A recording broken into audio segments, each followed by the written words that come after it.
Hello, Grandmaster Fahey here, and we're going to go ahead and cover the 10 stages of mastering Qigong.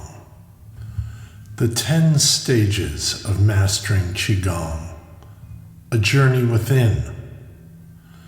This is a modern interpretation of the 10 ox-herding pictures told through the lens of a man's journey into Qigong practice. From the initial struggle to effortless embodiment. Number 1, searching for the practice, the call to something more. Michael feels drained. Work, stress, fatigue, and a restless mind have taken their toll. His body aches and his energy feels stagnant, and no amount of coffee or scrolling through wellness tips seems to help. One evening, while browsing online, he stumbles across a video of an elderly master flowing through slow, graceful Qigong movements. There's something mesmerizing about it, something peaceful, powerful, yet effortless. A thought emerges. Could this be what I'm missing? And so his search begins. Number 2, seeing the path. Hints of something real. Michael begins researching Qigong. He reads about Qi, meridians, and how breath, movement, and intention work together.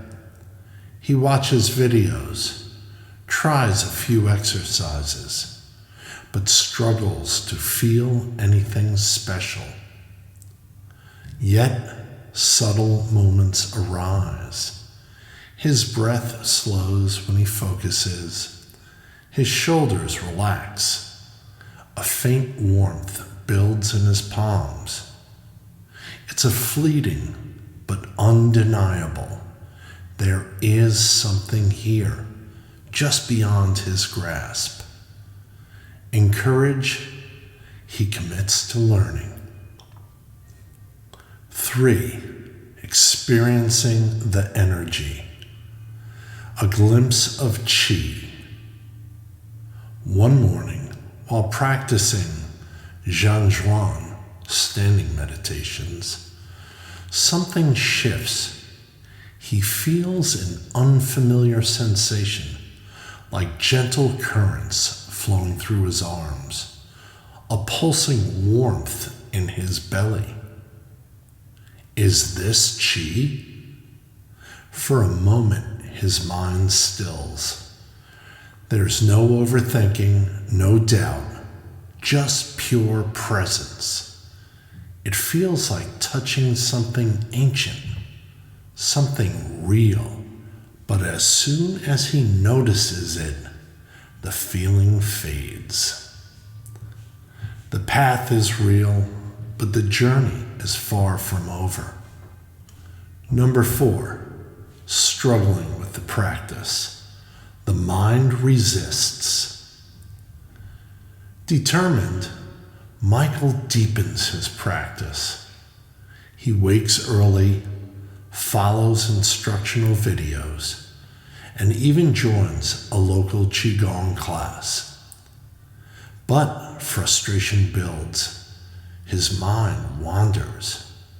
His legs burn from standing postures, and the fluidity of movements feels unnatural. Doubt creeps in. Am I doing this right? Why don't I feel the same energy every time? Old habits pull at him, distractions, laziness, the comfort of doing nothing. But something inside pushes him to keep going.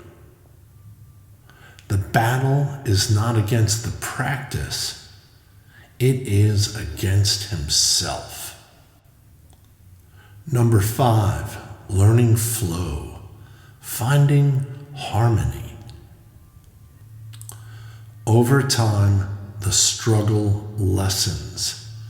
His breath deepens. His movements become smoother.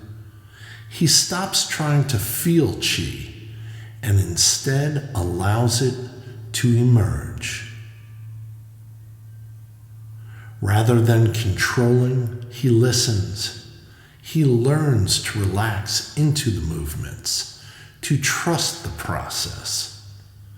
His energy no longer feels forced, but natural, like water flowing in a stream. The mind is no longer an enemy.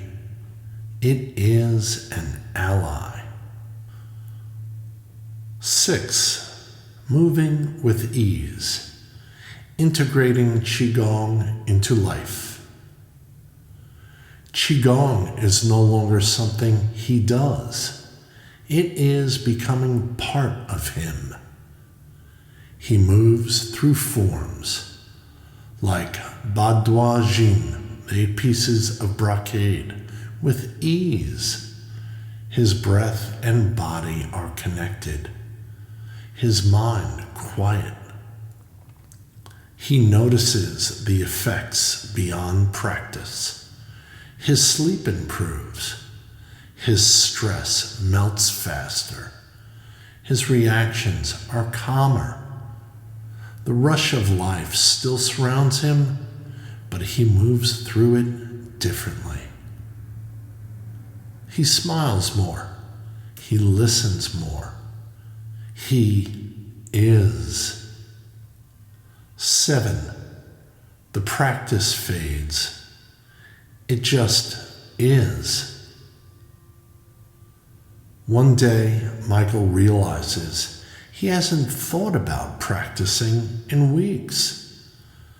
Qigong is no longer an obligation. It happens naturally. He stands and breathes deeply without thinking. His hands move into familiar shapes when stretching.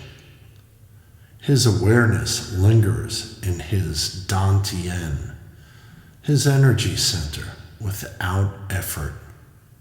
He doesn't need to force, focus, or chase qi. It flows effortlessly, like the breath itself. There is no longer a practice. There is only movement. 8, no self, no practice, just life. Michael stops seeing himself as a person doing Qigong. There is no longer a divide between the practitioner and the practice. Walking, breathing, drinking tea, everything is Qigong. He no longer thinks about qi. He simply exists with it. The seeker has dissolved. There is no path left to follow. 9, returning to the world, living naturally. Michael returns to daily life. But everything feels different. Work, relationships, and even mundane tasks carry depth.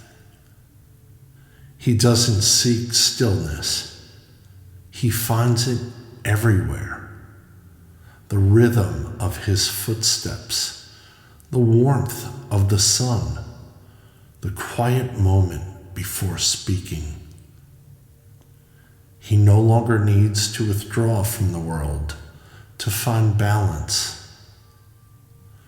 Balance is within him, everywhere.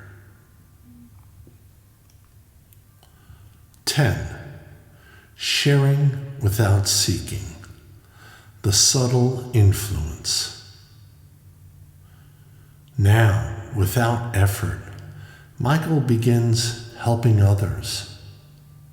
Friends notice his calmness, his quiet presence, his effortless movements. What's your secret, they ask. He doesn't preach. He doesn't try to teach.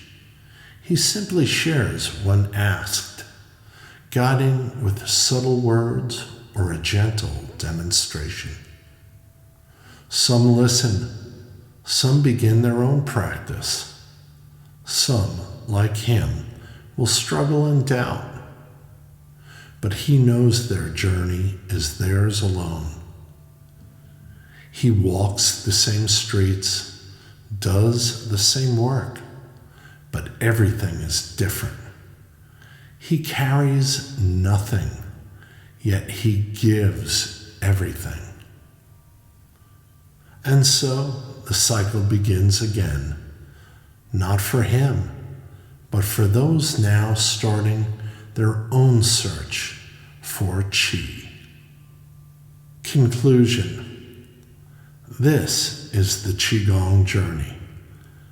Not through temples or isolated retreats, but through everyday life, the mind, the body, the energy. They are still wild, still restless, but with patience, discipline, and understanding, anyone can cultivate them.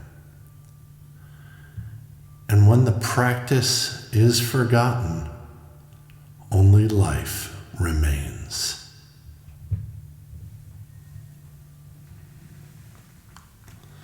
This has been a public service announcement from Grandmaster Fahey.